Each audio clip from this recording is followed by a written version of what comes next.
Takže my sme si pripravili pre vás prezentáciu a pokus o tlaku.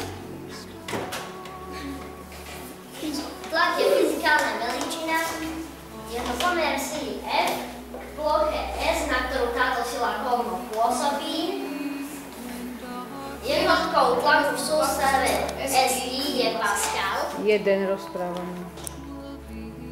čo je Newton na meter štvorcový. Pozná zákon zbrane. Ak na kvapalinu pôsobí vonkajšia tlaková sila, tlak v každom mieste kvapaliny stupne o rovnakú hodnotu. Čiže tam máme aj na okne, máme aj Pascala pekne, keď už predbiehajú situáciu. Takže máme. Guličku záleží. Vyhneme fľašu, otočíme ňou.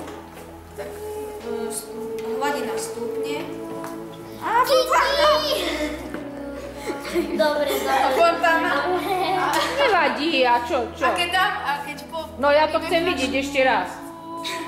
Tak ak fľašu je veľmi vysoko. otočíme, Ale ticho, ja chcem vidieť, ako to funguje. Trošku vody, veď poumývame. tak fontána bude. Á. Keď fontána pôjde na povrch. A čo, no a čo? Keď otočíme a dáme fľašu pod No, hladinu, tak začne ubúdať kvapaliny. No to, neboj sa, to ja na to pozerám. dobre. Prečo to vytekalo z tých otvorov? Prečo tie otvory ste dali tak dookola pekne? Preto, lebo keby sme ich dali ako pod seba, tak by iba tie dolné vytekali a k tým vyšším by sa už nedostalo. Keby si tu vytlačil tú kvapalinu z tej fľašky ako teraz, tak by sa dostalo všade. Ale bol by nejaký rozdiel? Tak podľa mňa by z tých spodnejších vytekalo silnejším prúdom a z tých vrchných slabším. No tak. Z vrchných slabší?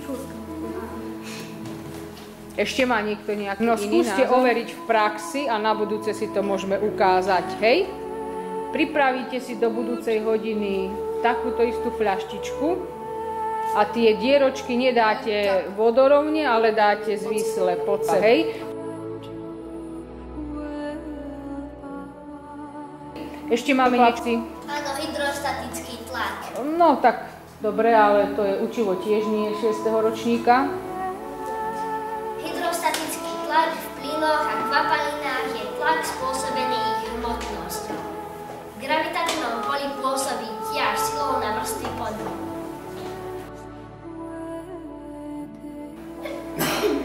Ďakujeme za... By som ja trošku vyhodnotila.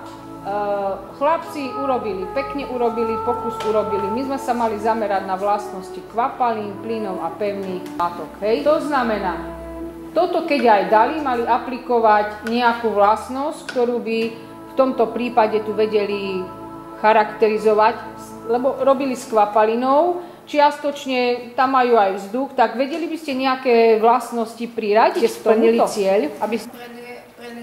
Čiže prelievanie, dobre. Deliteľnosť.